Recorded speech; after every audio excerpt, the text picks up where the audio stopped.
berbahagia untuk Bapak Ibu semuanya yang ada di ruangan ini dalam kegiatan diseminasi budaya positif di SMA Negeri 1 Singosari bersama Ibu Wiwi Widati, CGP Angkatan kelima, kelas 73 di SMA Negeri 1 Singosari. Puji syukur kehadiran Allah Subhanahu wa Ta'ala yang telah melimpahkan rahmatnya kepada kita semua sehingga kita dapat berkumpul di sini dalam keadaan sehat walafiat. Salawat salam kami bangga curahkan kepada junjungan kita Nabi besar Muhammad SAW yang telah membawa kita dari zaman kegelapan jahiliyah menuju jalan yang terang benderang yakni Dinul Islam. Untuk memulai kegiatan kita yakni diseminasi budaya positif oleh Ibu Wiwi, kita baca basmalah. Semoga kegiatan hari ini berjalan dengan baik. Bismillahirrahmanirrahim. Terima kasih. Untuk acara selanjutnya yakni menyanyikan lagu Indonesia Raya yang akan dibimbing langsung oleh Ibu Ruhil Danus. Kepada Ibu Rida kami persilakan. Bapak Ibu dimohon untuk berdiri.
Hadirin dipersilakan duduk kembali. Terima kasih untuk Ibu Hilda. Untuk acara selanjutnya yakni acara inti kita bersama yakni diseminasi budaya positif di SMA Negeri 1 Singosari bersama Ibu Wiwi Widati. Beliau adalah salah satu calon guru penggerak dari SMA Negeri 1 Singosari di angkatan kelima di kelas 73 Kabupaten Malang. Kepada Ibu Wiwi kami persilakan. Berikan proses beliau Ibu Wiwi.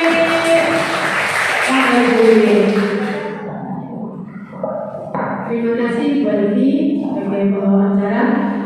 Saya berdiri Bapak Ibu ya, supaya enak lebih dekat. Assalamualaikum warahmatullahi wabarakatuh. Waalaikumsalam warahmatullahi wabarakatuh. Selamat pagi Bapak Ibu. Salam sehat dan bahagia. Sehat. Alhamdulillah, semoga semuanya diberikan kesehatan oleh Allah Subhanahu wa Ta'ala. Bapak Ibu, terima kasih sebelumnya saya ucapkan karena Bapak Ibu sudah memenuhi undangan saya dalam acara diseminasi budaya positif yang ada di SMA Negeri 1 Singosari. Bapak Ibu, budaya positif ya di lingkungan sekolah kita perlu kita semuanya sebagai pendidik ya di lingkungan SMA Negeri 1 Singosari perlu mengetahui tentang budaya positif yang akan dikembangkan di lingkungan sekolah kami. Untuk itu saya mencoba untuk memberikan sebuah diseminasi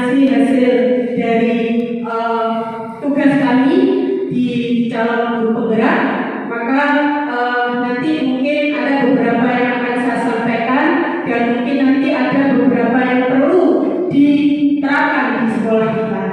Bapak Ibu, kita harus tahu dulu ya, kira-kira apakah Bapak Ibu setuju dengan perkataan ini atau pernyataan ini?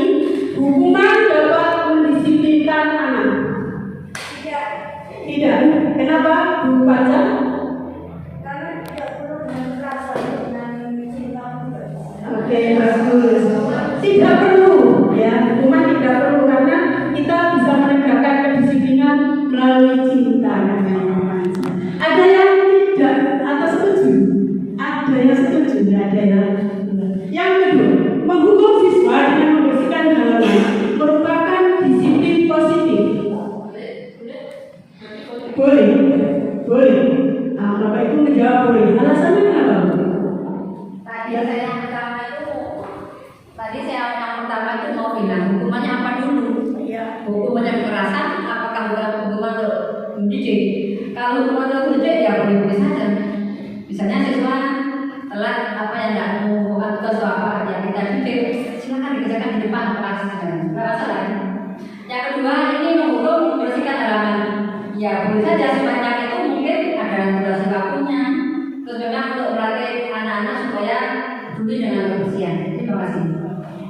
Terima kasih, Prof.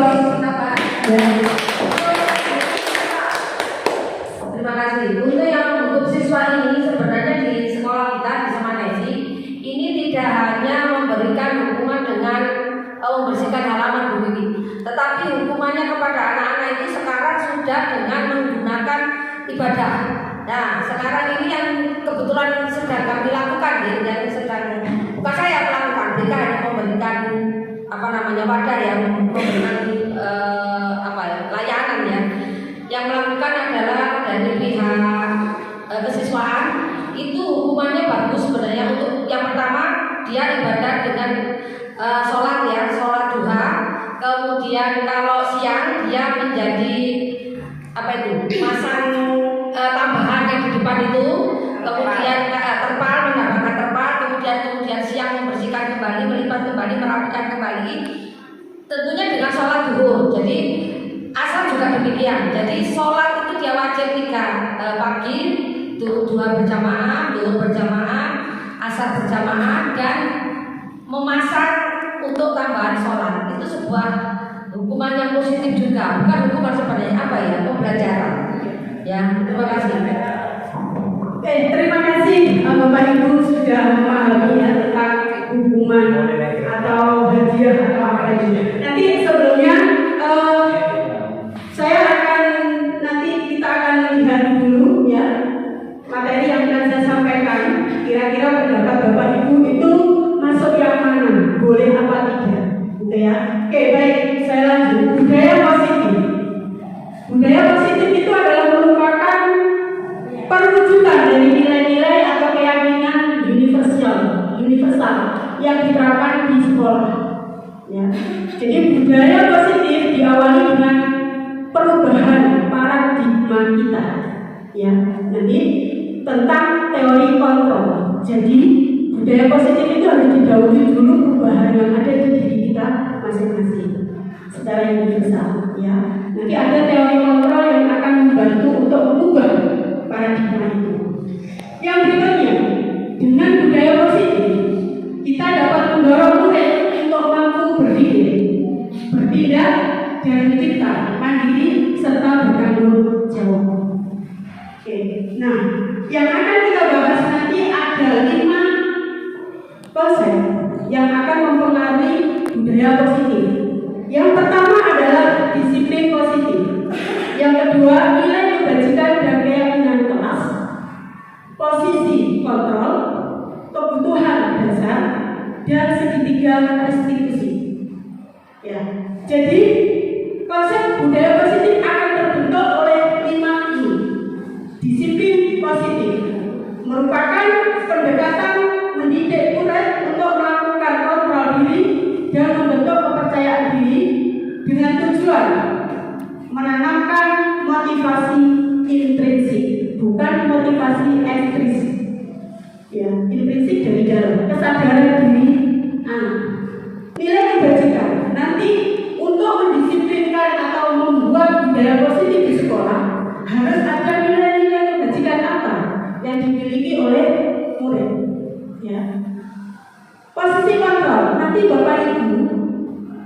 ya yang ada di sekolah ini, guru terutama mempunyai posisi kontrol yang mana? Ada 5 posisi kontrol: pemberi hukuman, pembuat rasa bersalah, sebagai teman, sebagai pemantau, atau sebagai manajer. Nanti kita bahas satu-satu. Kebutuhan dasar, pada dasarnya anak itu berbuat perilaku itu untuk memenuhi sebuah kebutuhan dasar. Anak tidak salah, baik atau buruknya perilaku itu karena gagalnya dalam memenuhi kebutuhan dasar tersebut. Ada 5 kebutuhan dasar, yaitu survival, bertahan untuk hidup, kasih sayang, penguasaan, kesenangan, dan kebebasan. Menurut teori Maslow. Yang kelima yaitu segitiga restitusi. Ini adalah sebuah strategi untuk membantu anak memecahkan solusi atau memecahkan masalah, mendapatkan solusi yang terbaik. Kita bahas ya. Dan semuanya itu nanti tujuannya apa? Dan begini, kesejahteraan dan kebahagiaan murid. Intinya kita mengajar, mendidik itu adalah untuk menciptakan kesejahteraan anak didik kita, kebahagiaan anak didik kita. Seperti diajar di antara bahwa tugas kita seorang pendidik adalah hanya menuntut kodrat, ya, kodrat yang dimiliki oleh murid, ya, untuk menciptakan kesejahteraan itu setinggi-tingginya. Baik dia sebagai individu, manusia sebagai manusia individu, maupun sebagai manusia sosial atau anggota masyarakat. Oke. Nah, itu tadi yang saya bilang kita harus berubah paradigma terlebih dahulu. Tadi pematik saya termasuk iman atau tidak, boleh atau tidak. Kita ubah dulu paradigmanya, ya. Ilusinya guru mengontrol siswa. Guru itu tugasnya yang mengontrol siswa. Gimana? Ilusinya bahwa kritik dan membuat orang merasa bersalah dapat menguatkan karakter anak. Gambarnya ya. Yang berikutnya, semua penguatan positif, efektif dan bermanfaat. Penguatan yang sudah disampaikan Gubernur Hasanah tadi, ya. Lihat dulu hukumannya bagaimana. Siapa tadi? Husna juga. Lihat dulu kalau memang hukumannya baik, boleh-boleh saja. Dia. Yang berikutnya adalah orang dewasa memiliki hak untuk memaksa. Ya, jadi seolah-olah kita orang dewasa yang memperlakukan anak didik kita, bahwa kita boleh memaksa. Karena anak tanpa dipaksa, kan? Anak tanpa dipaksa itu tidak akan berbuat. Sering kita mendengar seperti itu. Dipaksa dulu, baru nanti akan berbuat. Itu ilusinya. Oke, kita lanjut. Sekarang siapa sih sesungguhnya yang memiliki kontrol itu? Stimulus, respon, dan nilai atau teori kontrol. Kita mencoba mengubah orang agar berpandangan sama dengan kita. Sedangkan teori kontrolnya kita bisa memahami pandangan orang lain tentang dunianya. Perilaku buruk dilihat sebagai suatu kesalahan. Semua perilaku memiliki tujuan. Tadi ya nilai apa tadi teori kebutuhan tadi. Dia sebenarnya ingin melakukan itu karena dia butuh. Ada kegagalan untuk memenuhi kebutuhan tersebut. Saya bisa mengontrol orang lain, Anda tidak bisa mengontrol orang lain. Pemaksaan ada pada saat rujukan gagal.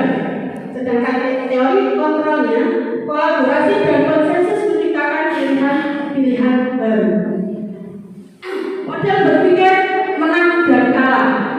Sedang di teori kontrol adalah model berpikir menang-menang.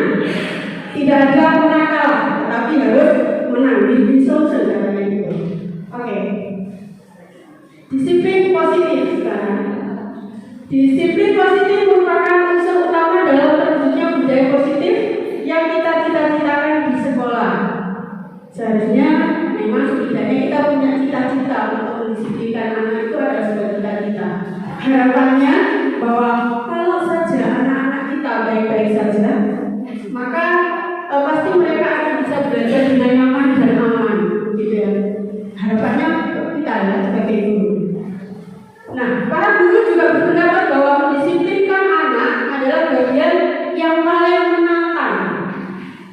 Ya, disiplinan adalah bagian yang paling menantang pekerjaan kita. Sekarang apa makna disiplin? Disiplin menurut bahasa Latin adalah belajar, bahwa disiplin diri membuat orang menggali potensinya menuju sebuah tujuan. Apa yang akan dia lakukan? Namun dalam budaya kita, sesuatu yang dilakukan seseorang pada orang lain untuk mendapatkan kepatuhan itu disiplin. Kalau disiplin mesti harus patuh, seperti itu. Itu pendapatnya. Ya, bahwa ada menghubungkan disiplin dengan ketidaknyamanan karena ada peraturan-peraturan, maka tidak nyaman. Anak merasa tidak nyaman karena ada peraturan-peraturan, pasti melanggar karena peraturan harus dilanggar ya. Oke, nah itu tentang disiplin. Menurut dia, disiplin itu mempelajari bagaimana cara kita mengontrol diri dan bagaimana menguasai diri untuk memilih tindakan yang mengacu pada nilai-nilai yang kita harapkan. Disiplin menurut Ki Hajar Dewantara bahwa orang harus mempertanggungjawabkan atas dirinya sendiri tanpa dipengaruhi oleh orang lain. Sekarang nilai kebajikan. Nah, nilai kebajikan tadi adalah nilai-nilai atau sifat-sifat positif yang dimiliki oleh murid. Ya, untuk supaya mengontrol diri kita itu melalui nilai-nilai kebajikan yang dimiliki yang ada di lingkungan kita. Setiap perilaku perbuatan memiliki suatu tujuan. Ya. Nah, nilai-nilai kebajikan yang kita akan tuju di pendidikan yaitu menuju ke profil pelajar Pancasila. Ada 6 profil pelajar Pancasila. Itu nanti yang akan kita tuju untuk mencapai nilai-nilai kebajikan. Nah, ini tujuan sebagai pendidik, tujuan kita adalah menciptakan anak-anak yang memiliki disiplin diri sehingga mereka bisa berperilaku dengan mengacu pada nilai-nilai kebajikan universal tadi. Dari diri sendiri muncul motivasi intrinsik, bukan motivasi ekstrinsik tadi ya.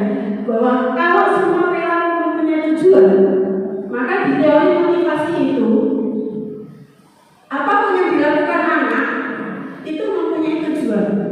Ternyata di situ kalau motivasinya datangnya dari luar, ya, bahwa peraturan itu anak akan berbuat untuk menghindari ketidaknyamanan atau hukuman. Dia akan melakukan perilaku itu. Jadi jika nanti anak itu melakukan sesuatu supaya tidak dihukum bapak ibu guru, maka akan melakukan. Berarti itu sebuah paksaan karena motivasinya dari luar tadi supaya tidak dihukum. Yang kedua, motivasi eksternal yang berikutnya adalah melakukan sesuatu untuk mendapatkan imbalan. Saya hadir di sini supaya dapat ilmu misalnya. Nah itu salah satu motivasi intrinsik. Tapi bapak ibu kesini insya Allah karena ingin mengetahui ilmu, ya memperoleh ilmu. Ya, oke bapak ibu. Itu bonus ya. Nah yang paling baik untuk mendisiplinkan atau mencapai tujuan disiplin positif itu adalah motivasi intrinsik, yaitu untuk menghargai dirinya sendiri. Jadi dia berbuat karena ingin jadi apa saya, mau jadi apa saya, mau saya buat apa diri saya, itu karena keinginan sendiri. Ya, nah mungkin itu yang nanti akan kita capai di situ, kita inginkan bersama ya. Sekarang kebutuhan dasar manusia tadi ada 5 tadi. Misalkan ada contoh ini, mungkin bapak ibu mungkin pernah menemui kebandelan di kelas misalkan. Anak ini sering sekali merebut merebut barang-barangnya temannya. Nah ini dilakukan kenapa? Mungkin ada salah satu kebutuhan yang gagal oleh anak ini. Salah satunya misalkan ditanya, kenapa kamu merebut barangnya si A? Jawabannya, saya itu loh kalau lihat si A itu saya rebut terus malah marah, wajahnya itu lucu. Ada yang bilang gitu, saya senang menikmati wajahnya yang sambil marah waktu itu namanya perempuan apa? Bukan kita Ya, karena ada ini perhatian ya dari temannya itu sebagai bangga. Kalau jawabnya seperti ini, saya kan nggak memiliki barang itu, saya ingin memiliki itu. Saya kurang bercinta. Karena ingin ya penguasaan, betul kan? Karena bertahan hidup saya ingin memiliki, betul kan? Karena saya nggak punya, saya ingin memiliki itu. Ya karena saya butuh. Survivalnya di situ. Nah beda ya nanti. Jadi nanti mungkin Bapak Ibu kalau menemui anak-anak seperti itu dilihat dulu, diamati dulu, dirasakan apa sih alasannya. Mungkin ada salah satu yang kurang di dia. Salah satu ini adalah memenuhi kebutuhan lima ini. Oke, baik. Sekarang restitusi. Apa sih restitusi itu? Strategi dalam penyelesaian masalah dengan cara mengajarkan murid tentang perilaku yang telah dilakukan dalam rangka menanamkan disiplin positif sebagai bagian dari budaya positif yang akan kita capai. Itu restitusi. Jadi setelah anak-anak bermasalah, kita sebagai bapak ibu gurunya mendidik, ya, membina, mendampingi untuk membantu melalui proses restitusi ini. Nah, apa restitusi itu? Restitusi juga merupakan proses menciptakan kondisi bagi murid untuk memperbaiki kesalahan mereka agar mereka bisa kembali ke kelompoknya dengan penuh percaya diri, tidak lagi merasa bersalah, diterima lagi di kelompoknya. Itu restitusi. Jadi bukan ternyata bukan bagian dari guru BK saja membantu mengkonseling, tetapi bapak ibu guru semuanya juga mempunyai tugas dan tanggung jawab untuk merestitusi anak ya supaya keluar dari masalah yang dia alami. Sebuah proses kolaboratif yang mengajarkan murid untuk mencari solusi bagi masalahnya mereka. Dengan restitusi diharapkan nantinya murid yang mengalami masalah akan memperoleh solusinya tanpa merasa tersakiti atau terhukum. Nah ini ya. Kadang-kadang anak sudah melakukan salah, disalahkan lagi, akhirnya sakit hati dan merasa dihukumi. Nah ini boleh nggak? Nah itu nanti tahapan-tahapan restitusi kita akan pelajari. Yang berikutnya ciri-ciri restitusi bukan untuk menebus kesalahan. Jadi yang salah jangan disalahkan, yang salah minta maaf supaya mengakui kesalahan, bukan seperti itu. Ya, memperbaiki hubungan bukan paksaan, tetapi sebuah tawaran bahwa anak sadar tadi kesadaran diri yang akan dimunculkan dalam restitusi ini. Menuntut untuk melihat ke dalam diri, mencari kebutuhan dasar yang mendasari tindakan tadi. Kebutuhan dasarnya apa? Cara yang paling baik, ya restitusi fokus pada karakter bukan tindakan, yaitu membangun karakternya Bapak Ibu. Bukan hanya tindakan, dan karakter yang akan kita sentuh melalui restitusi ini. Fokus pada solusi, mengembalikan murid yang berbuat salah ke kelompok itu. Nah, sekarang posisi kontrol. Ada 5 posisi kontrol Bapak Ibu yang harus kita lakukan dalam restitusi anak. Ini ada contoh videonya. Dan saya sudah praktekkan itu. Pemberi hukuman, pembuat rasa bersalah sebagai teman, pemantau atau manajer. Nah, kalau pembuat hukuman, anak akan merasa apa? Identifikasinya dia akan selalu menghindari hukuman, ya, akan selalu menghindari hukuman. Dan biasanya seorang guru itu sebagai penghukum itu selalu mengode, menggaji. Kamu salah, apa yang kamu sudah lakukan? Itu bahaya macam-macam. Itu biasanya guru yang mempunyai posisi kontrol penghukum. Akibatnya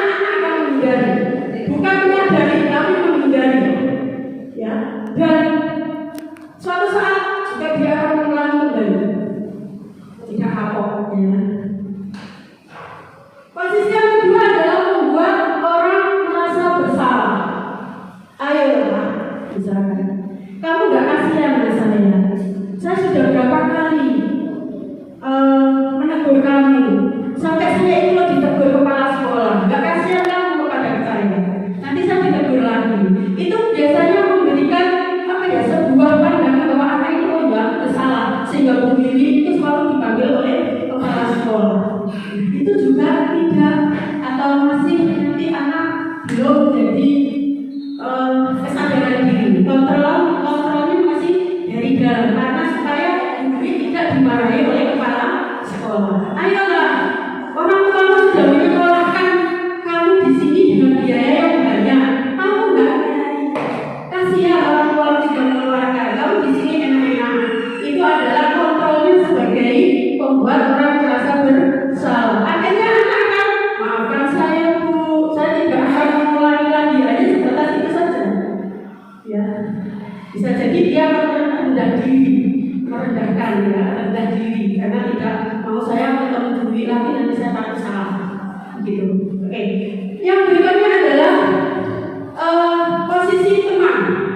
Posisi teman ini biasanya membujuk, gitu kan, supaya tidak melakukan lagi.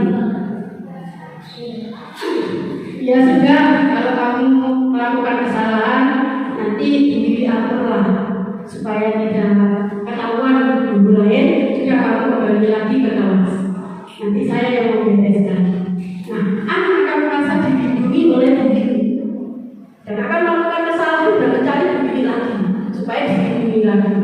Nah, itu posisi kontrol sebagai teman, tidak mandiri akhirnya. Yang keempat berikutnya adalah pemantau. Biasanya ini tatip, ya, tatip. Poin-poin itu memantau, sudah poin berapa? Kamu sudah 10 poin, 40 poin, tinggal berapa poin lagi? Nah itu pemantau, nanti jangan sampai menambah ya. Besok kalau terlambat lagi, awas kamu nanti nambah. Itu sudah berapa? Data, main data. Ya, itu juga masih kurang bagus karena kontrolnya masih dari luar, takut kena poin. Nah, yang terakhir adalah kontrol sebagai manajer. Di sini ini yang nanti kita setidaknya bisa mendekati kontrol sebagai manajer, yaitu menghargai, yang menyebabkan bisa menghargai dirinya sendiri, sehingga anak akan mengevaluasi diri, kesalahan dirinya apa, kesadaran diri muncul di sini. Karena di manajer ini, di posisi kontrol manajer ini, seorang guru itu hanya memberikan sebuah pilihan-pilihan yang akan dipilih oleh anak tersebut. Seharusnya keyakinan apa menurut Anda yang baik? Apakah seperti itu? Apakah itu yang terbaik? Biasanya pertanyaan-pertanyaan itu yang akan muncul di posisi kontrol manajer. Bapak Ibu, dari kelima ini mungkin Bapak Ibu punya pendapat di antaranya 5 ini paling yang terbaik yang mana? Posisi kontrol yang mana? Sebagai teman? Ya, sebagai manajer. Oke. Sebagai teman dan sebagai manajer itu juga, sebagai teman juga baik, tapi masih ada kelemahannya. Kalau sebagai manajer itu diharapkan bisa membangkitkan kesadaran di dalam diri. Nah, sekarang ada tugas untuk Bapak Ibu. Silakan dijawab. Saya kecewa sekali dengan kamu. Ini termasuk posisi kontrol yang mana? Penghukum, pemantau, rasa bersalah, atau manajer? Saya kecewa. Manajer. Saya kecewa sekali dengan kamu. Merasa bersalah? Oh, jawabannya kedua, orang merasa bersalah. Yang kedua, kamu tidak pernah benar melakukannya. Pemantau, penghukum, teman, manajer, atau membuat orang bersalah? Pemantau. Kamu tidak pernah benar melakukannya. Pemantau, merasa bersalah. Kita lihat. Ternyata ya, oke. Oh sorry, yang berikutnya sudah. Ayolah kamu, ayolah lakukan demi Bapak Ibu. Teman,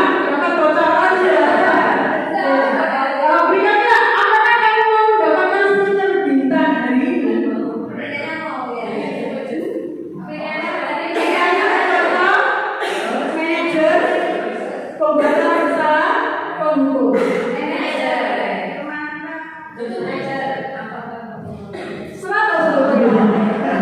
Pemantau. Yang berikutnya, bagaimana kamu bisa menyelesaikan masalah ini? Kamu selalu yang paling terakhir. Pintar semua Bapak Ibu. Nah, itu nanti pilihan-pilihan kalimat yang akan Bapak Ibu pakai di dalam menangani atau membantu anak menyelesaikan masalah. Ya, yang mana tadi yang paling benar? Yang paling baik yang paling baik adalah bagaimana kamu bisa menyelesaikan masalah ini? Apa semuanya bisa diselesaikan dengan manajer? Bisa. Mengambil apa masalahnya? Bisa. Bisa. Iya. Dicoba.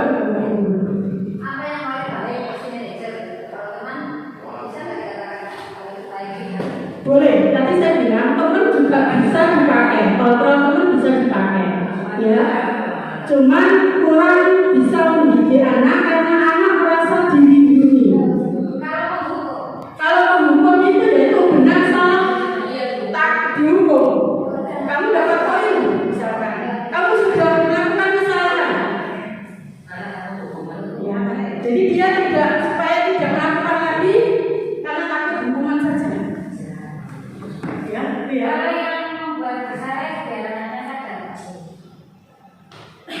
Ya, biasanya ini yang sering kita lakukan.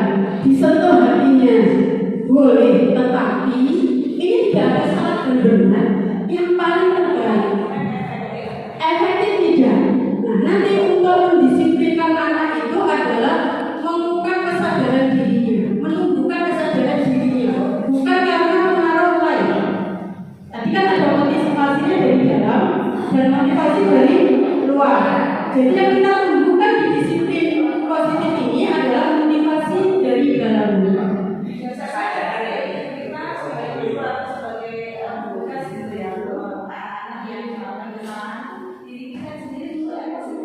Iya, betul. Karena emosi duluan, sehingga ya pikirannya sudah tadi saya sebagai tatip harus menegakkan keadilan tata tertib. Apakah betul? Ya, nah ini posisi hukuman dan konsekuensi serta restitusi. Ini perbedaannya hukuman, konsekuensi dan restitusi. Tadi mungkin sudah diawali oleh Bunda waktu pemantik awal tadi, ya bahwa hukuman itu adalah identitas gagal, disiplin untuk konsekuensi dan restitusi itu adalah identitasnya sukses. Jadi yang kita sentuh adalah di dua ini konsekuensi. Ya, konsekuensi. Kalau hukuman itu adalah sesuatu yang menyakitkan akan terjadi. Kita bukan menjadi konsekuensi, sesuatu yang harus terjadi. Kalau restitusi memberikan sebuah pilihan-pilihan, ya, memberikan sebuah pilihan-pilihan. Apakah sudah sesuai dengan keyakinanmu? Apakah sudah sesuai dengan kesepakatan kelas? Apakah sudah sesuai dengan nilai-nilai kebajikan? Itu pertanyaannya di restitusi. Biar anak sendiri yang akan berpikir untuk menyelesaikan mana yang sesuai dengan nilai-nilai kebajikan yang diambil, kesepakatan kelas maupun keyakinan diri. Ya. Yang berikutnya, kalau hukuman itu tidak nyaman untuk murid dalam jangka waktu panjang, dendam bisa jadi, sakit hati gitu. Jadi efeknya panjang. Tapi kalau konsekuensi itu ada efeknya, tapi pendek jangka waktunya. Nah, kalau di restitusi itu menguatkan jangka panjang, menguatkan diri si murid itu dalam waktu jangka panjang. Kalau korban mendapatkan keadilan, hukuman itu korban akan mendapatkan keadilan. Ganti korban itu adalah anak yang bermasalah, ini akan mendapatkan ganti sesuatu yang dia harus beli. Perilaku pasif agresif dan meningkat. Perilaku pasif agresif meningkat.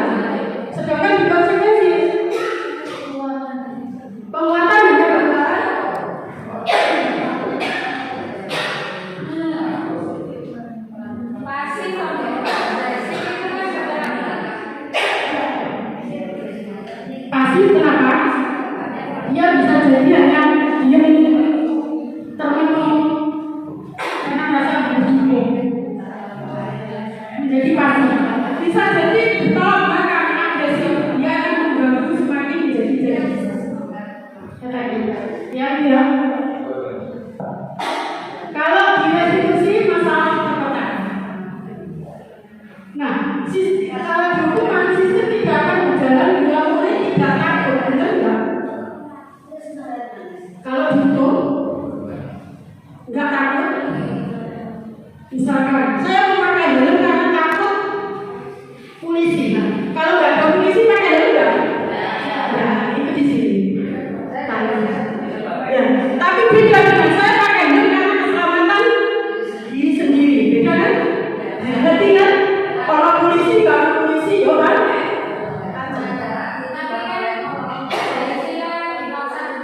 Nah, itu tadi ilusinya tadi kembali ke ilusi bahwa hukuman atau disiplin itu merupakan paksaan terlebih dahulu. Ilusi tadi sudah saya singgung. Itu adalah paradigma. Ya, paradigma ilusi yang harus kita luruskan menjadi teori kontrol tadi. Tidak semua paksaan itu baik hasilnya. Ya, mungkin ada beberapa, tapi itu melalui kesadaran terlebih dahulu. Oke, kata Bapak Ibu ya. Oke. Nah, keyakinan kelas. Kenapa sih tadi saya bilang? Kenapa kok harus peraturan? Mungkin kemarin saya sudah menyampaikan waktu rapat koordinasi dengan tata tertib dan bagian tatip bahwa kenapa sih harus peraturan? Buatlah sebagai keyakinan kelas atau keyakinan atau kesepakatan kelas atau kesepakatan sekolah supaya anak merasa dihargai, bertanggung jawab tentang apa yang dilakukan. Kalau peraturan itu tadi, saya nggak akan memakai helm karena peraturannya memakai helm jika takut dengan tilang. Tapi kalau di restitusi tanggung jawab di sini keselamatan diri, keyakinan dirinya itu kan karena ingin keselamatannya bukan karena kondisi. Ya, sadar diri. Memakai atau melakukan 3M misalnya.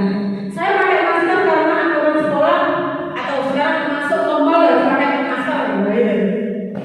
Kalau nggak pakai masker tidak boleh masuk. Tapi saya masuk atau tidak pakai masker di mall itu karena memang kebutuhan saya supaya kalau di mall itu kan banyak orang untuk melindungi diri saya. Ya, kesehatan. Nah itu bedanya aturan dan keyakinan.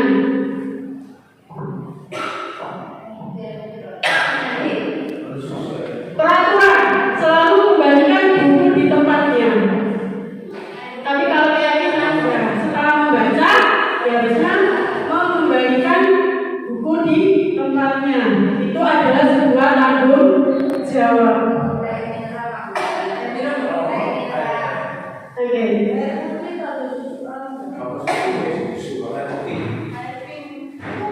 Dilarang membantu orang lain karena ini di keyakinannya adalah menghormati orang lain. Dilarang melakukan kekerasan karena keselamatan dirinya sendiri, menghormati orang lain. Dilarang menggunakan narkoba karena dia ingin kesehatannya sendiri, ya, bukan karena siapa-siapa. Bergantian atau menunggu giliran menghormati orang lain, bersabar, antri, gitu kan. Gunakan masker tadi kesehatan, jangan berlari di kelas atau koridor karena keselamatan dirinya sendiri. Oke, ini tadi adalah hukuman atau penghargaan yang berupa hukuman yang berupa sebuah penghargaan. Tadi disinggung oleh juga. Karena penghargaan itu menurunkan kualitas. Nah, memberikan hadiah boleh atau tidak boleh? Boleh ya.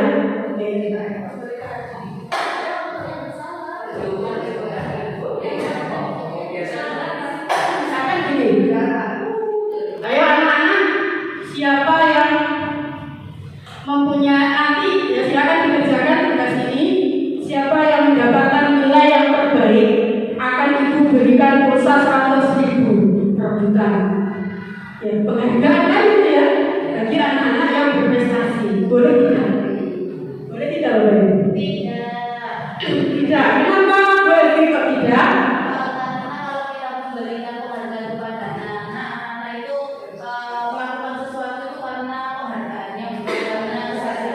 Oke, bagus.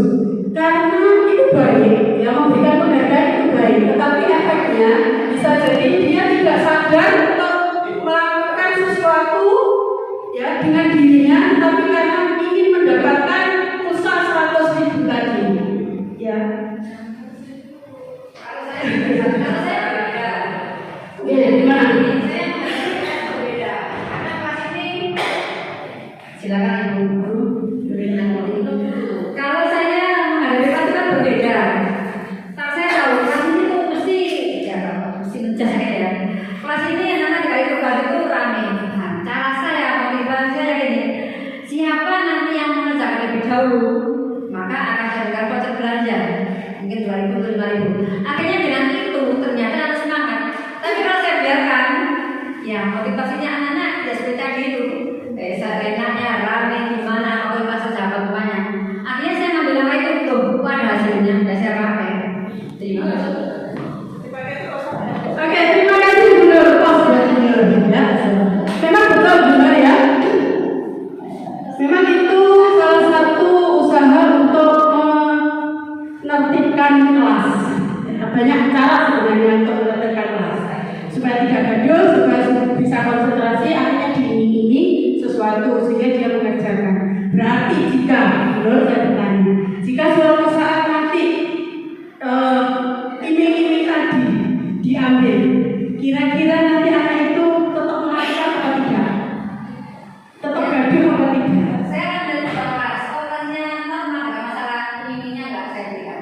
Tapi begitu anak gaduh, nggak semangat, langsung ke jam akhir ya. Oke, baik.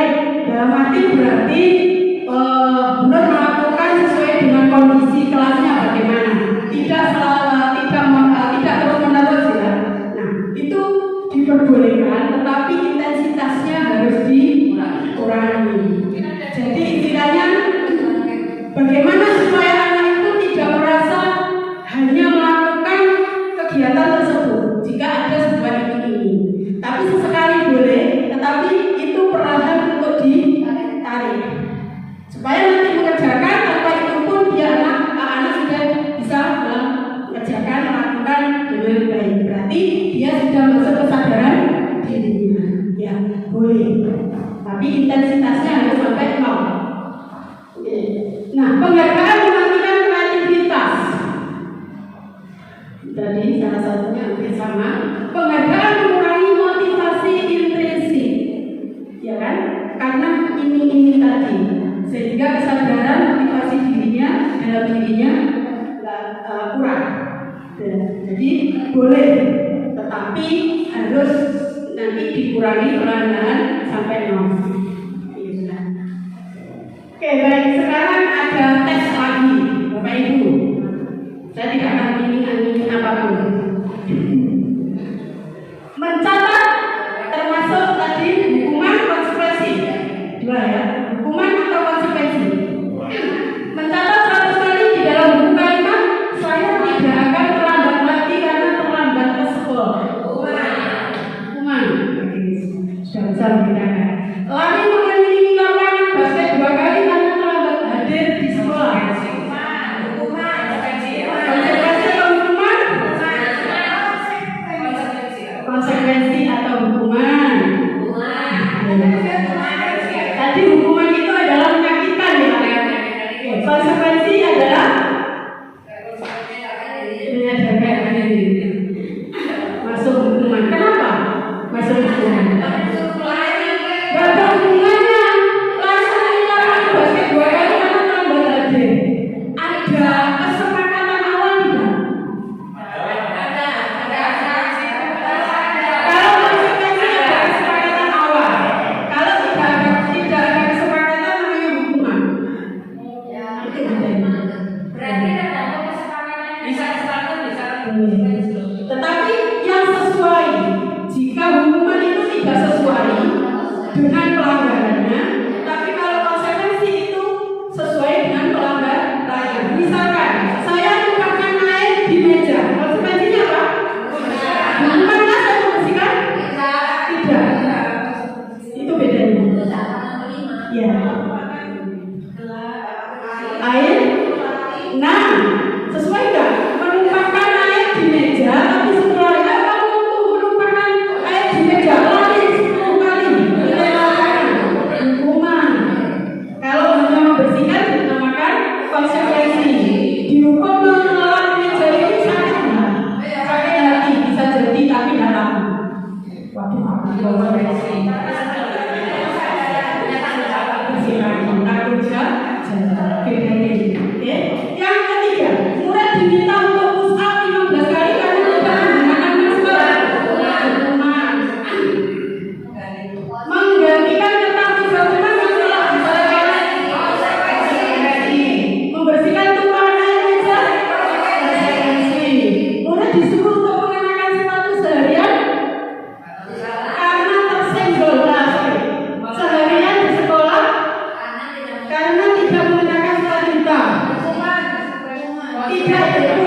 Jadi setelah menyampaikan permasalahannya, anak disuruh atau kita menstabilkan dulu.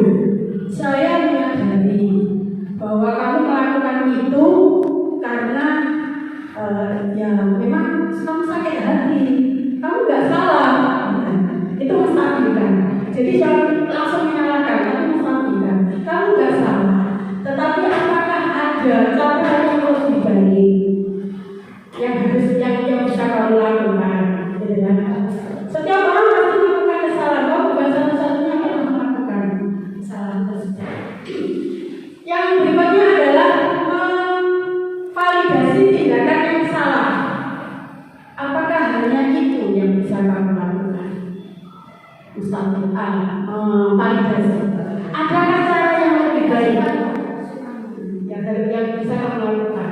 Mengapa alasan kamu melakukan seperti itu? Ya. Jadi kebekaan dalam ini. Yang berikutnya, langkah ketiga adalah menanyakan keyakinan. Kamu ingin menjadi apa? Kok melakukan seperti itu? Kira-kira kamu melakukan itu keyakinan apa? Keyakinan yang bagaimana? Ya. Oke. Nah, ini menstabilkan identitas ini adalah untuk membuat anak yang merasa gagal karena berbuat salah menjadi positif terhadap dirinya. Jadi itu tadi kalau tidak kita stabilkan, anak akan jatuh, semakin terpuruk jiwanya, ya, psikologisnya akan semakin terjatuh. Yang berikutnya yaitu memvalidasi kebutuhan, membuat siswa mengenali kebutuhan yang ingin dipenuhi tadi. Ya, bagaimana kebutuhan ini? Sehingga dia melakukan itu karena dia gagal memenuhi kebutuhan yang ini. Berarti ya, bagaimana supaya bisa memenuhi kebutuhan tersebut? Itu memvalidasi. Yang berikutnya menanyakan keyakinan. Anak melihat kesalahannya dihubungkan dengan norma-norma sosial, nilai-nilai yang mendasari manusia tersebut, nilai-nilai keyakinannya, norma-norma yang ada. Itu. Ya, menanyakan apa keyakinan atau kesepakatan kelas kamu sudah sesuaikah dengan keyakinan kamu? Terus keyakinan yang bagaimana yang seharusnya kamu lakukan? Apakah bisa melakukan keyakinan itu? Nah, menanyakan keyakinan. Oke, itu salah satu contoh dokumentasi praktek yang sudah saya lakukan terhadap anak-anak. Ya. Jadi yang pertama adalah membuat kesepakatan kelas, membagikan keyakinannya kembali, baik secara klasikal maupun kelompok. Ya, karena saya guru BK selalu berkelompok di situ. Salah satunya kadang-kadang ada kesepakatan kelompok yang harus dibicarakan bersama. Kemudian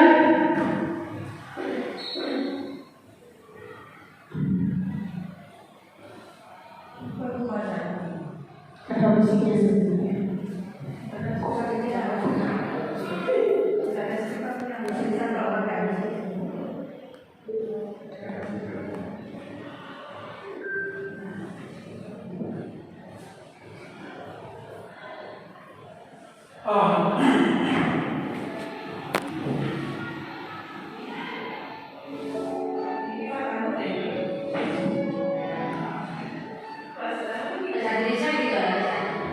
Saya selalu memberikan di sela-sela kadang-kadang berbicara atau berkumpul dengan teman-teman sejawat itu memberikan ini, ya, memberikan tentang disiplin positif yang harus kita lakukan. Jadi dimanapun kesempatan ada, saya mencoba untuk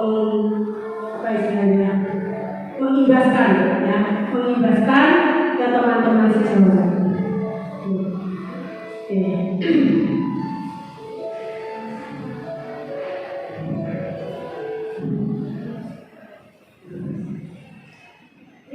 Terima kasih. Rekaman praktek saya sudah saya upload di YouTube. Betul dari segitiga restitusi. Silakan kalau mau contohnya bagaimana. Itu alamatnya, 5 posisi kontrol segitiga tiga institusi dan aksi nyata budaya positif. Di YouTube saya sudah saya upload, misalkan tadi penerapan dari apa yang sudah saya sampaikan. Ya. Di TikTok juga nggak ada kalau di TikTok. Saya di YouTube saja. Ya. Silakan. Nah, mungkin Bapak Ibu juga sudah sempat saya share di grup WA, ya, di grup WA tentang segitiga institusi dan aksi nyata saya serta 5 posisi kontrol di situ. Oke, sekarang ada refleksi. Nah, refleksinya pelajaran atau pengalaman apa yang sudah Bapak Ibu dapatkan setelah mengikuti diseminasi budaya positif ini? Ada yang mau berbagi? Pelajaran apa atau pengalaman apa setelah mengikuti materi saya ini? Tidak apa-apa, semuanya dihargai. Terima kasih. Akhirnya di sini saya bisa membedakan antara hukuman dengan refleksi. Konsekuensi dan hukuman. Jadi kalau beda hukuman itu di situ tidak ada kesepakatan. Tapi kalau konsekuensi di situ dari kesepakatan baru apa yang mereka lakukan berarti dia melakukan kesalahan, itu namanya konsekuensi. Salah satunya Sisa. Terima kasih. Salah satunya cirinya seperti itu yang disampaikan dia tadi. Ada lagi Bapak Ibu yang mau memberikan komentar? Terima kasih ya. Terima kasih. Dengan mengikuti diseminasi budaya positif ini saya bisa mengetahui tentang menangani suatu permasalahan. Di sini tadi diberikan bahwa yang terbaik adalah posisi kita sebagai manajer. Itu. Terus berikutnya juga mengetahui adanya apa tadi musing penghukum, terus ya memantau dan ya teman itu jadi tahu.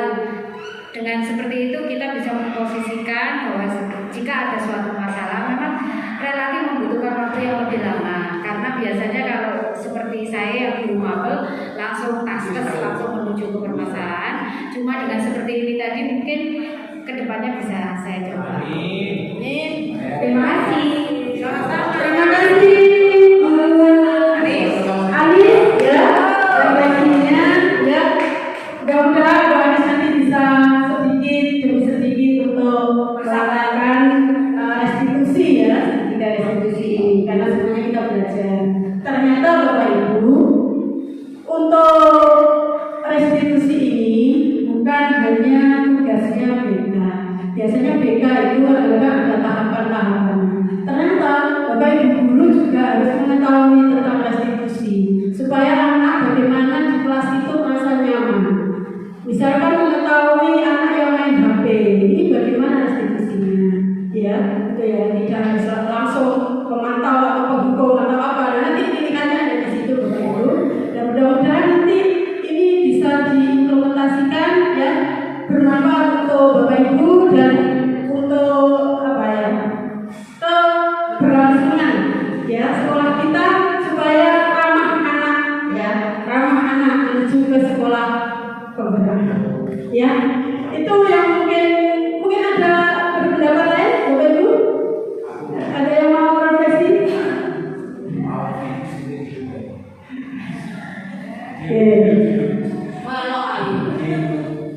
Oke, terima kasih, semoga bermanfaat ya. Salam hebat semuanya. Saya akhiri. Assalamualaikum warahmatullahi wabarakatuh. Itu tadi ada sedikit berbagi dari Bu Wiwi tentang budaya positif yang ada di SMA Negeri 1 Singosari. Semoga apa yang disampaikan beliau bermanfaat untuk kita semuanya. Mungkin ada pertanyaan dari Bapak Ibu bisa disampaikan. Oleh Pak Bina, nanti untuk pertanyaan bisa Jabri dan Bu Wiwi terbuka 24 jam begitu Bu Wiwi. Oke. Terima kasih untuk kehadiran Bapak Ibu semuanya. Semoga bermanfaat untuk kita semua. Wassalamualaikum warahmatullahi wabarakatuh.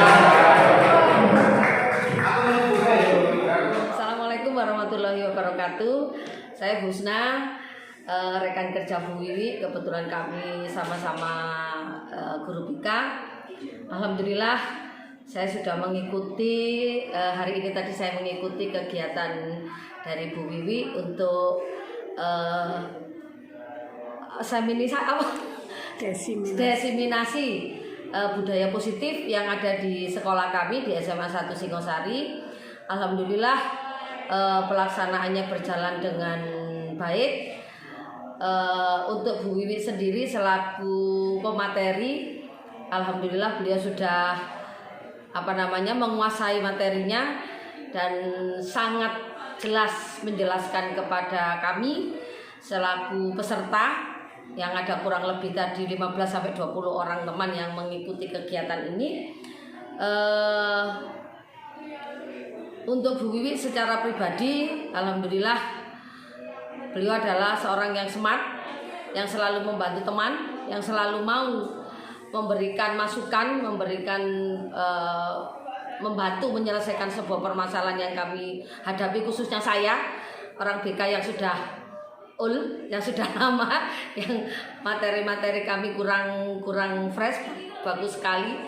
Dengan utamanya materi hari ini budaya yang positif yang selama ini kami melakukan belum terlalu paham. Hari ini kami dipahamkan oleh Bu Wiwi, di mana apa yang kami lakukan, khususnya kami sebagai guru BK, bisa mengerti bahwa itu sebuah apakah itu sebuah hukuman ataukah sebuah konsekuensi. Jadi kami bisa mengerti bahwa kami, utamanya kami guru BK tidak boleh memberikan tidak boleh memberikan hukuman, tidak boleh memberikan hukuman kepada anak, dan kami harus memberikan lebih pemahaman kepada anak bahwa dia menyadari akan konsekuensi tentang apapun perbuatan, apapun kesalahan yang sudah dilakukan. Jadi hari ini terima kasih Bu Wiwi, saya jadi lebih paham, dan untuk kedepannya insya Allah dengan sudah mengikuti kegiatan pagi ini, insya Allah saya bisa melakukan lebih baik lagi. Dan untuk kedepannya apa yang kita lakukan di sini, saya yakin Bapak Ibu guru, teman-teman semua tadi dari bidang studi guru yang lain, bidang studi lain, insya Allah beliau juga akan lebih memahami. Utamanya saya sebagai guru BK yang kami tidak boleh memberikan hukuman.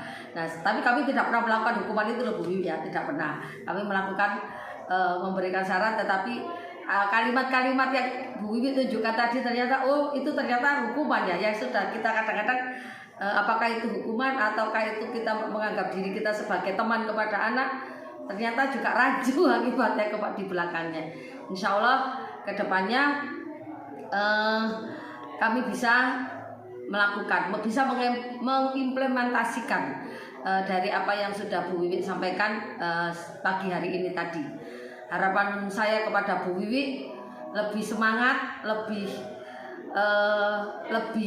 sudah lebih sebenarnya Bu Wiwi, sudah lebih, karena Bu Wiwi selalu membuka tangan untuk teman-teman semua, untuk kami semua di sini, untuk selalu membantu, memberikan pencerahan, memberikan bantuan, memberikan solusi setiap permasalahan-permasalahan yang ada pada kami. Saya kira itu yang bisa saya sampaikan. Tetap semangat Bu Wiwi, maju terus. Semoga sukses selalu. Assalamualaikum warahmatullahi wabarakatuh.